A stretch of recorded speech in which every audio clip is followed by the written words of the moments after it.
Late night glow on silent screens. Another story in between. Coffee cold, fingers fly beneath a vast, watchful sky.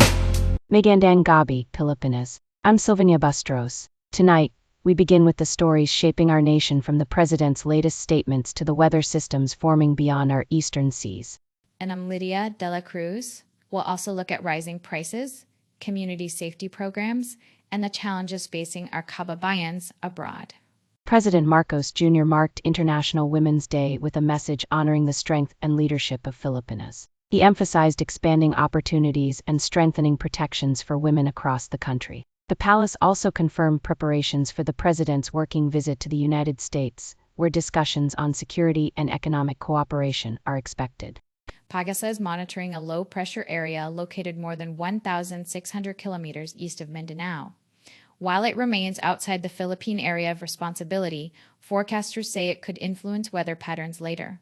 This week, communities are advised to stay updated as conditions may change. The Department of Energy warns of a possible oil price increase next week, driven by global instability. Analysts say this could trigger a ripple effect on food prices, with some warning of levels not seen since the 1970s.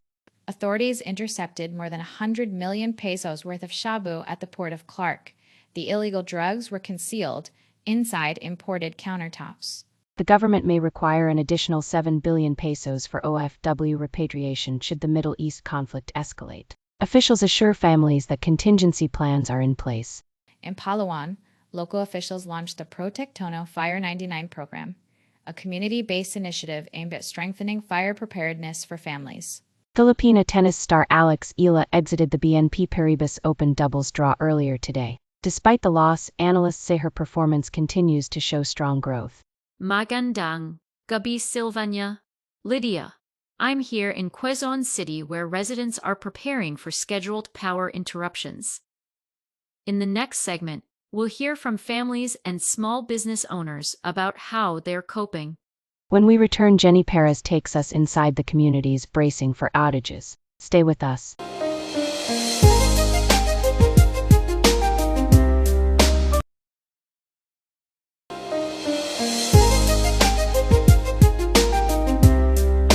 Welcome back to the Filipina Television Network. We begin this block with developments from Malacanang following the president's recent public statements. President Marcos Jr. honored Filipino women during the International Women's Day celebration, highlighting their leadership in education, healthcare, and public service. He emphasized the administration's commitment to expanding opportunities for women, especially in rural communities. The president also prepares for a working visit to the United States. According to the palace, discussions will focus on economic cooperation, maritime security, and the welfare of overseas Filipino workers.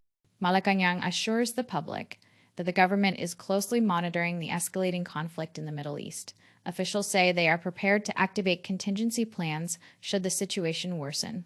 The Department of Migrant Workers estimates that an additional 7 billion pesos may be needed for repatriation efforts if tensions continue to rise. From global developments, we now turn to the weather systems forming east of the country. PAGASA continues to monitor a low-pressure area that could influence our weather in the coming days. The low-pressure area remains outside the Philippine area of responsibility, located more than 1,600 kilometers east of Mindanao. While it poses no immediate threat, forecasters say it may enhance rainfall over the eastern seaboard. PAGASA advises coastal communities to remain alert, as wind patterns may shift by mid-week. Localized thunderstorms are also expected in parts of Luzon and Visayas, especially during late afternoons. Local governments are reminding residents to secure outdoor items, clear drainage systems, and prepare emergency kits, especially in flood-prone areas. Officials emphasize that early preparation remains the best defense against sudden weather changes. When we return, Jenny Perez brings us inside the communities preparing for scheduled power interruptions. Plus, how small businesses are adapting to the challenges. That's next on FTN.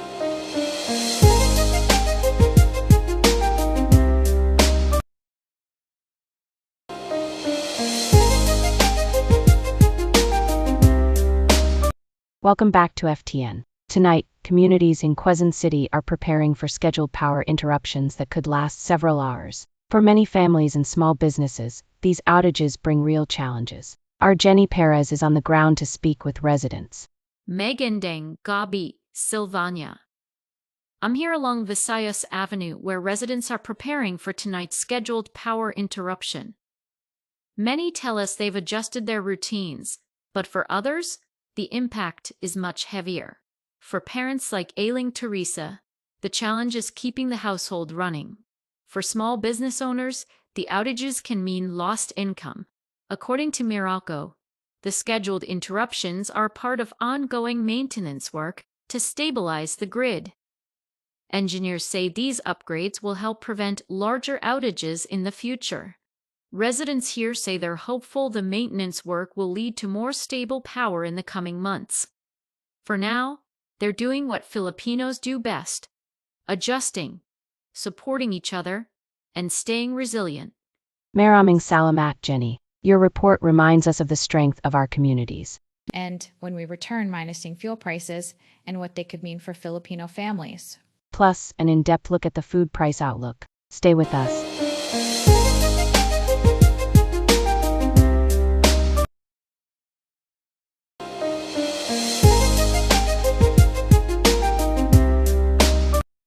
Welcome back to FTN. We now turn to the economy, where rising global tensions are pushing fuel prices upward once again. And as fuel costs rise, the ripple effects are already being felt in markets and households across the country. The Department of Energy warns that fuel prices may increase by as much as 223 pesos per liter next week. This comes as global markets react to instability in the Middle East. Analysts say the situation could worsen if supply chains tighten further. Economists warn that if fuel prices continue to rise, we may see higher transportation fares and increased delivery costs. And that brings us to our next story: food prices, which may soon feel the impact. Market analysts warn that food prices could surge to levels not seen in decades. The combination of global oil instability and local supply challenges is putting pressure on basic goods. Vendors say they're doing their best to keep prices stable, but many admit they may have no choice but to adjust. Experts recommend buying in bulk when possible, choosing seasonal produce, and planning meals ahead to reduce waste. When we return, mind a closer look at recent enforcement operations, including a major drug seizure in Clark. Plus, how police are stepping up efforts across Metro Manila. That's next on FTN.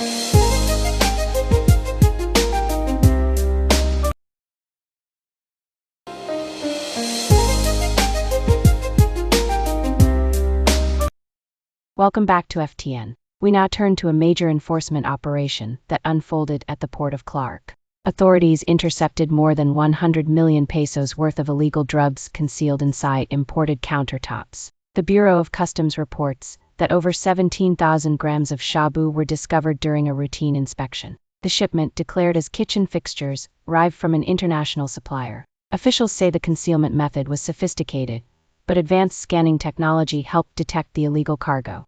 Authorities are now coordinating with international partners to trace the origin of the shipment. Investigators believe the syndicate behind the operation may be linked to previous smuggling attempts. In Metro Manila, police conducted multiple buy-bust operations over the weekend, resulting in several arrests and the confiscation of illegal drugs. Authorities say the operations were part of a broader effort to curb street-level distribution. Security analysts say that while enforcement operations are important, long-term solutions require community engagement and set rehabilitation programs. Police remind the public to report suspicious activity to local authorities and to avoid confronting individuals directly. Officials emphasize that community vigilance plays a key role in maintaining safety. When we return, the challenges facing our overseas Filipino workers as global tensions rise. And what the government is doing to prepare for possible repatriations. That's next on FTN.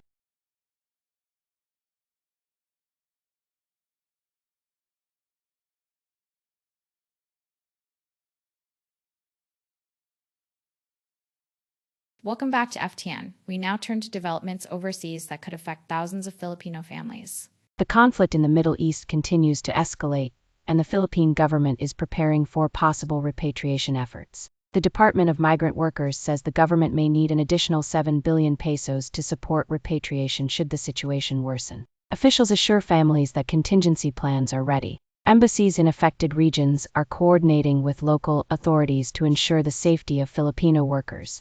officials remind families to stay connected with their loved ones and to monitor advisories from the Department of Foreign Affairs. Hotlines remain open for those seeking assistance. In other international news, prosecutors from the International Criminal Court have raised concerns about the involvement of 6 Filipino lawyers representing former President Duterte. The ICC says it is reviewing the legal roles of the representatives to ensure compliance with procedural rules.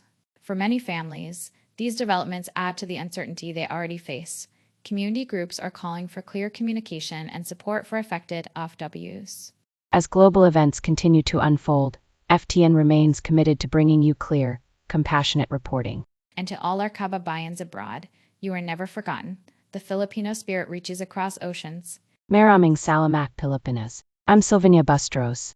And I'm Lydia Dela Cruz. Good night.